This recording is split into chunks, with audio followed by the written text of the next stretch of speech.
PDF format.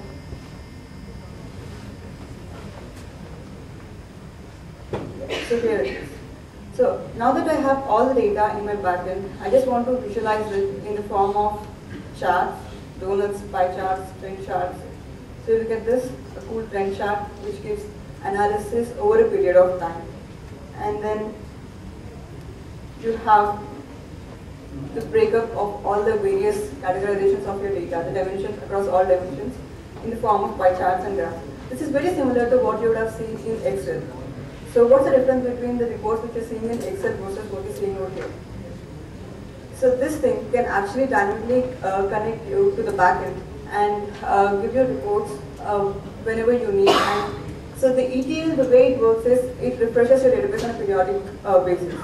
So once that is done, the next step for you is to generate the report. So you can just go to a website and click on your favorite filters and then generate the report like this.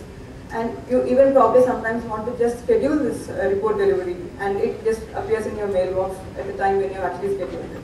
So all of these features are given to you by reporting services, and the generation of report is very, very quick. So I'll just walk you through the demo of creating one simple report, and then probably you understand how easy it is to actually visualize the data from reporting services. So I'll create a new, so this is the IDE which is coming with SQL 2008. So I just generate a new reporting services project.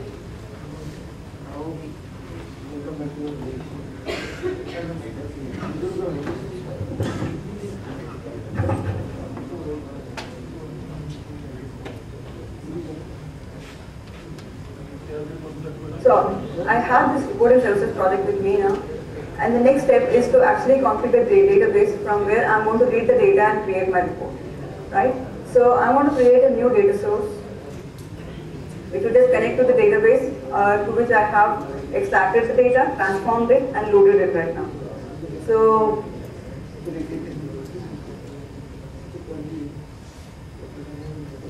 okay, this is the server I'm selecting, and then it will populate the databases which are present on that server.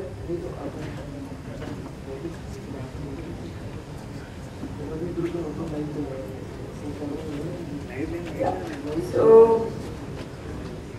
I would take a database, okay, and this is just the connection string. You will just key in the connection string over here, and you all use is that. And yes, so I have the database data source created now. Okay, and once I have the data source created, I would want to create a report. So you would be designing a report based on the requirement of your analysis. So if you are seeing a trend of data over a period of time, probably you might want to go for a trend chart. If you just want to see the data in a grid, then there's a different control. So all are actually available to you in a toolbox which is given along with the reporting. So when I click on a new report, here you see report and report. So here for it, that will be the bit. It's under the scenario here, that doesn't you guys can relax. You have to pay attention every step, and this is the just what am I doing? Okay. What am I doing? Just ask me what am I doing, right? So this is Visual Studio. I'm starting with a new project. What is your here? It's like a smart device. Okay.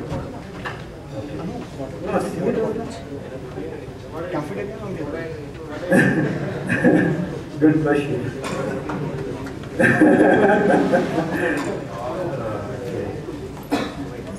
I'm going to duplicate the link.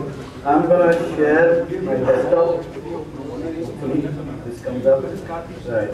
I'm going to share the desktop.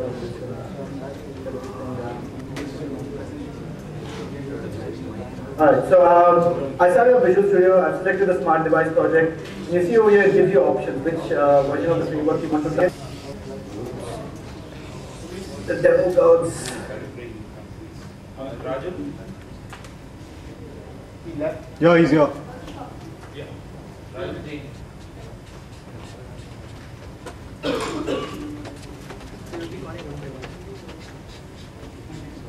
Yeah, should be back.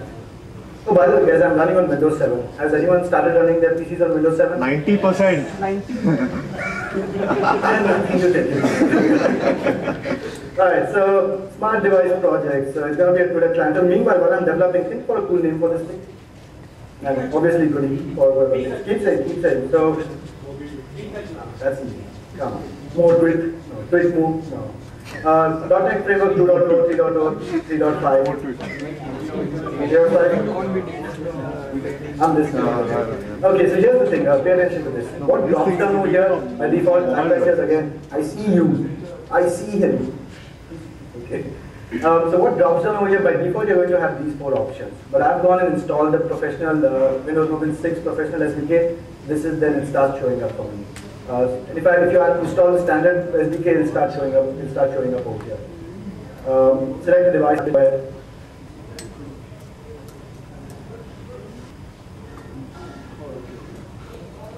Can everyone see this? Yeah. Okay. So you're not the shy. So one thing must change, form factor. Hasn't even known this form factor. Form factor is the key, so here's form factor you see. So these are the typical device, here's one of the challenges, right? The challenge, the device is coming default. You can't say that it's not going to be one screen resolution, it's not going to be one side. Cool thing about it. Just to make it easy for everyone to say, I'm going to call this, right? And I need a name over here, guys. Do we have anything? Twitter. What's that? What's up? That's not bad. Awesome. Awesome. No, I heard what's up. I control the demo. I am the demo.